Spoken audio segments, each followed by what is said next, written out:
सभी देशवासियों को नमस्कार। स्टडी संगम यूट्यूब चैनल पर एक बार आपका फिर से स्वागत है। दोस्तों, नई घोषणा और नई योजनाओं के तहत देश भर में देशवासियों को साथियों 7 फरवरी 2025 से 10 चीजें बिल्कुल फ्री मिलने वाली हैं। दोस्तों, कौन कौन सी चीजें फ्री मिलेंगी जिसके बारे में इस वीडियो में हम पूरी जानकारी लेने वाले हैं। इसलिए साथियों, आप अवश्य ही वीडियो को एंड तक जरूर देखें। और दोस्तों, यदि चैनल पर नए हैं तो चैनल को सब्सक्राइब कर लें, बेल आइकन प्रेस कर ऑल पर क्लिक अवश्य कर लें, क्योंकि दोस्तों इस प्रकार की जो भी नई अपडेट होती है वो सबसे पहले आपको इसी यूट्यूब चैनल पर मिलती है। अन्य लोगों तक भी आप वीडियो को सेंड अवश्य करें ताकि सभी लोगों को इन 7 फरवरी से मिलने वाली 10 फ्री चीज़ों के बारे में जानकारी हो सके।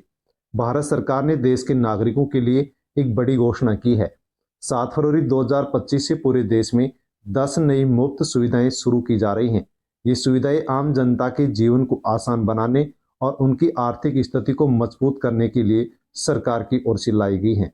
इन सुविधाओं का लाभ देश के हर वर्ग के लोगों को मिलेगा, चाहे वो छात्र हो, नौकरी पेशा हो, किसान हो या बुजुर्ग हो। यानी कि दोस्तों, हर क्षेत्र के लोगों को, हर वर्ग के लोगों को इन सभी नई चीज़ों का फायदा मिलने वाला है। नई सुविधाओं में banking, mobile recharge, tax, ration card, LPG gas और अन्य क्षेत्रों से जुड़े महत्वपूर्ण जो बदलाव हैं वो इसमें शामिल किए गए हैं। सरकार का मानना है कि इन सुविधाओं से देश की अर्थव्यवस्था को बड़ा फायदा होगा और लोगों की क्रय शक्ति बढ़ेगी। तो दोस्तों, बिना किसी देरी के हम इन 10 फ्री सुविधाओं के बारे में विस्तार से जानकारी लेते हैं ताकि आप भी इनका लाभ उठा सके। दोस्तों, पहला बदलाव किया गया है यूपीआई ट्रांजैक्शन लिमिट में बढ़ोतरी। यूपीआई यूनिफाइड पेमेंट्स इंटरफेस के माध्यम से किए जाने वाले लेन देन की सीमा में बड़ा बदलाव किया गया है। जब आप एक दिन में 5 लाख तक का लेन देन कर सकते हैं, ये पहले सीमा 1 लाख रुपए की थी। इससे व्यापारियों और बड़े लेन देन करने वालों को बड़ा फायदा होगा। डिजिटल पेमेंट को फायदा मिलेगा, अर्थात बढ़ावा मिलेगा। बैंक जाने की जरूरत भी अब इसके माध्यम से कम हो सकेगी। दूसरा बड़ा बदलाव किया गया है पेंशनधारियों के लिए। पेंशन भोगियों के लिए नई सुविधा लागू कर दी गई है। अब देश के सभी पेंशन भोगी किसी भी बैंक की शाखा से अपनी पेंशन निकला सकेंगे और इस सुविधा से बुजुर्गों को बड़ी राहत मिलेगी। किसी भी बैंक से पेंशन निकालने की सुविधा इसके माध्यम से मिल सकेगी और अतिरिक्त वेरिफिकेशन की जरूरत भी नहीं पड़ेगी। दूसरे शहरों में यात्रा के दौरान भी पेंशनधारी आसानी से पेंशन निकाल सकेंगे। तीसरा बड़ा बदलाव किया गया है किसानों के लिए बिना गारंटी लोन की सीमा बढ़ा दी गई है। भारतीय रिजर्व बैंक आरबीआई ने किसानों के लिए एक बड़ा ऐलान किया है। अब किसान 2.5 लाख रुपए तक का लोन बिना किसी गारंटी के ले सकेंगे। यह समय सीमा पहले 1,60,000 रुपए थी। किसानों को इससे अधिक वित्तीय सहायता मिल सकेगी। खेती के लिए निवेश करना होगा आसान और छोटे और जो सीमांत किसान हैं उनको इसके माध्यम से अब ज़्यादा फायदा मिल सकेगा। साथ में दोस्तों, सस्ते मोबाइल रिचार्ज प्लान भी आने वाले हैं।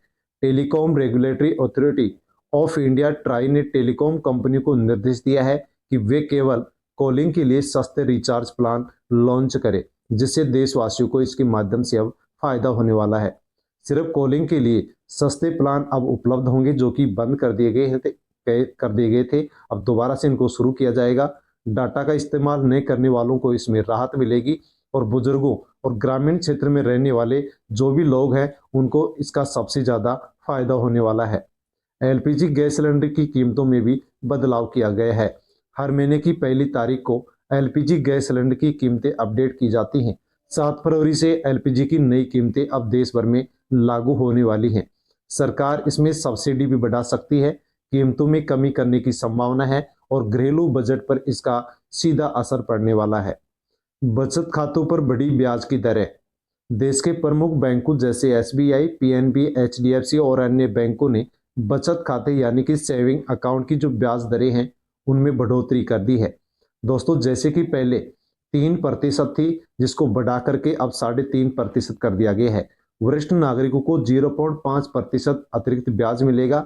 बचत पर जो ज्यादा रिटर्न है वो अब सभी देशवासियों को मिल सकेगा। डिजिटल बैंकिंग सुविधाओं का विस्तार किया गया है। बैंकिंग सुविधाओं को पूरी तरह से डिजिटल बनाने की जो प्रक्रिया है वो तेज की जाएगी। मोबाइल और इंटरनेट बैंकिंग के नए अपडेट आएंगे। डिजिटल ट्रांजैक्शन पर विशेष छूट एवं कैशबैक मिलेगा। यूपीआई, आईएमपीएस और आरटीजीएस सेवाओं में भी अब सुधार किया जाएगा। 8वां है दोस्तों free public transport for student and senior citizen.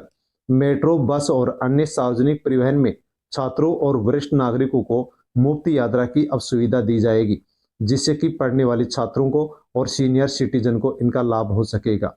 छात्रों और 60 साल से अधिक आयु के लोगों को अब मुफ्त में यात्रा करवाई जाएगी। सभी शहरी क्षेत्रों में इस योजना को लागू किया जाएगा और स्मार्ट कार्ड के माध्यम से ये फ्री यात्रा की सुविधा सभी देशवासियों को दी जाएगी। टैक्स छूट में बढ़ोतरी कर दी गई है। सरकार ने आयकर में बड़ी राहत देने का फैसला किया है। अब 12 लाख रुपए तक की सालाना आय पर कोई भी टैक्स नहीं लगेगा, जिसका फायदा सभी देशवासियों को मिलेगा। मध्यम वर्ग को मिलेगा बड़ा फायदा। लगभग 10 करोड़ टैक्स पेयर्स को इसके माध्यम से राहत मिलेगी। डिस्पोजेबल इनकम में इसके माध्यम से अब बढ़ोतरी हो सकेगी। दोस्तों 10वां है हर जिले में कैंसर अस्पताल। सरकार ने अगले 3 साल में देश भर के हर जिले में कैंसर इलाज के लिए अस्पताल खोलने की घोषणा कर दी है। हर जिले में एक कैंसर अस्पताल खुलेगा। आधुनिक उपकरणों से लैस सुविधाएं इन सभी हॉस्पिटलों में देखने को मिलेगी और आयुष्मान भारत योजना के तहत अब सभी देशवासियों को मुफ्त इलाज मिलने वाला है। दोस्तों आयुष्मान भारत योजना के तहत देश भर के किसी भी सरकारी और प्राइवेट हॉस्पिटल में आप इलाज फ्री करवा सकते हैं। निष्कर्ष के रूप में दोस्तों देखते हैं तो 7 फरवरी 2025 से लागू होने वाली ये 10 मुफ्त सुविधाएं देश के हर नागरिक के जीवन को प्रभावित करेगी। इन सुविधाओं से लोगों को आर्थिक राहत मिलेगी, स्वास्थ्य सेवाएं बेहतर होंगी और डिजिटल इंडिया को भी बढ़ावा मिलेगा। सरकार का एक कदम देश की अर्थव्यवस्था को मजबूत करने और लोगों के जीवन स्तर को सुधारने की दिशा में एक महत्वपूर्ण प्रयास होगा। दोस्तों ये सभी योजनाएं थी, घोषणाएं थी, जिनके बारे में वीडियो में हमने जानकारी ली है। जानकारी आपको अच्छी लगी होगी, अच्छी लगी हो तो लाइक करें, अन्य लोगों तक आप वीडियो को सेंड करें और स्टडी संगम यूट्यूब चैनल पर नए हैं तो दोस्तों चैनल को सब्सक्राइब अवश्य कर लें। धन्यवाद।